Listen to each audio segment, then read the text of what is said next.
The Tynee Explorer is Tynee's first attempt at a full-sized 2-in-1 electric skateboard with a price tag of $1,600 and specs comparable to its direct competitors. How does the Explorer set itself apart in this saturated 2-in-1 e-skate market? Does the Explorer have anything new to offer?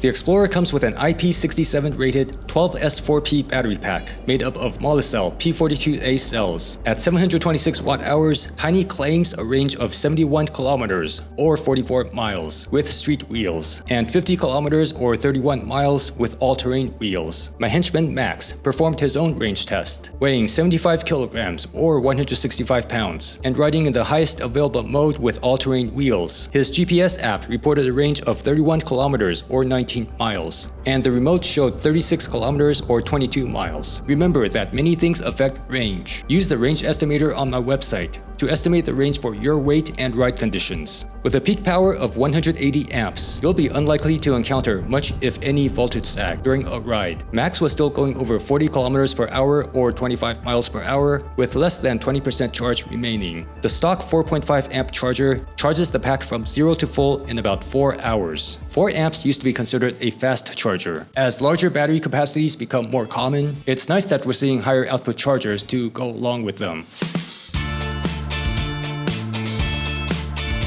The Explorer comes with Tynee's own proprietary ESC and remote. The ESC can push up to 60 amps of current at 12S, nearly 3,000 watts of power. To keep it cool and efficient, the ESC is mounted on a heatsink on the underside of the enclosure. There's a couple of new ride modes that are slightly different from the competitors, Legit and Eco. The Legit mode limits the top speed to make the board compliant with local regulations. This may or may not apply to you, depending on where you live. The Eco mode is an energy-saving mode that Tynee claims increases the range by 20% compared to the normal mode. This is done by reducing the current, so you'll be trading acceleration performance for more range. The difference between the Eco mode and the equivalent modes in other brands is that the Eco mode doesn't limit the top speed. You'll still reach the top speed as normal mode. It'll just take longer. On the surface, the remote looks pretty standard. A throttle wheel, a couple of buttons, and a small display. Nothing special, but within it houses an extensive menu system. Settings like ride mode customization and drivetrain setup are all easily accessible without any app or having to go through a repairing process. Tynee claims that not using an app improves reliability and even efficiency for both the remote and the board. For me though, the convenience of having all settings accessible on the remote is the real selling point here. It's a very basic looking menu system, but also very easy to understand. For the nerds, the remote also shows real-time board stats like voltage, current, temperature, etc. But I think my favorite thing about the remote is the physical forward and reverse switch. This design is from the old Hobbywing remote that isn't used by the major brands anymore.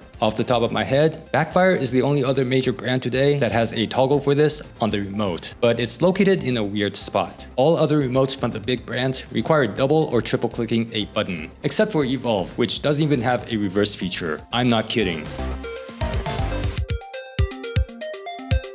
Sporting two 6374 motors, Tynee claims a 55 km per hour or 43 miles per hour top speed and an insane 47% hill climb rating. We're not sure where to test that 47% claim, but Max reached a top speed of 49 kilometers per hour or 30 miles per hour, according to the remote, and 43 kilometers per hour or 27 miles per hour, according to his GPS app. So a bit short of Tynee's claims, but I think it's still faster than what most people would need. And remember, this board has a flexible deck, so I don't recommend going too fast on it anyway. The Explorer comes with 12-inch wide traditional kingpin trucks with 95A barrel bushings. A $50 add-on option is available for double kingpin base plates, which trust me, you're not going to need. Max felt that these TKP trucks were already nimble enough for sharp turns, while being much more stable at high speeds than double kingpin trucks. So unless you're really into slow and small radius carving, I'd recommend sticking to the stock trucks. I've tried this board as well, and I agree that these trucks are plenty maneuverable. The bushings felt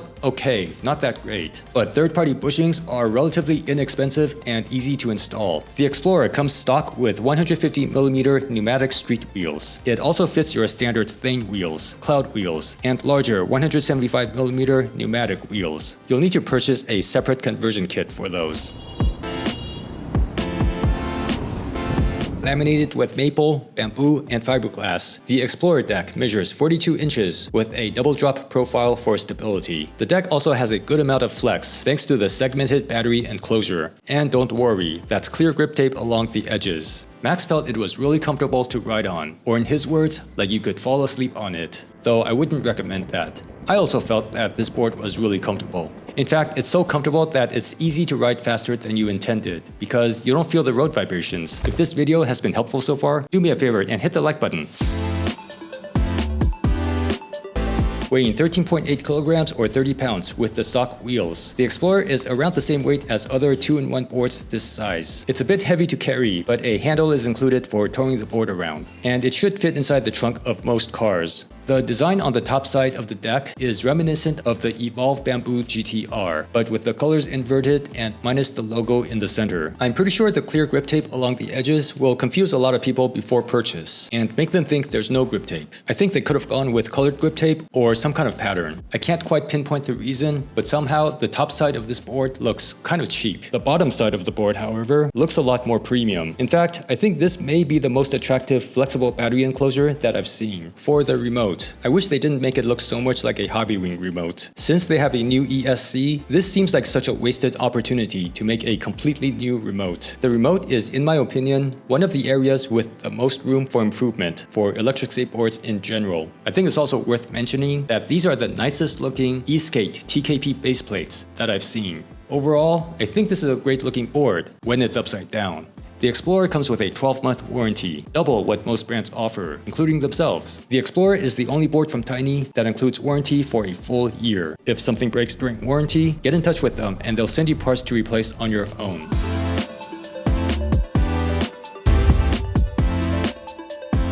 Most of the 2-in-1 boards that I've covered in the past year or so have carbon fiber decks, which may not appeal to riders looking for a more comfortable ride. This board is really comfortable, and I think it's largely because of the deck. It's not the type of deck that has a lot of rebound, but it does soak up a lot of road vibrations. Note that Max and myself are both around 75 kilograms. If you're much heavier, I think it's possible that this deck may be too soft for you. I'm not really sure though. If you're looking for the most powerful board in the $1,500 or so price range in terms of off-the-line acceleration, this is not it. If you're drag racing, quite a few boards around the same price will beat it, but it still has more than enough power for most people, including myself. In any case, if you're looking for something ultra high performance, you wouldn't want a flexible deck anyway. We had several people try this board, and the thing that instantly stood out to everyone was how comfortable it was.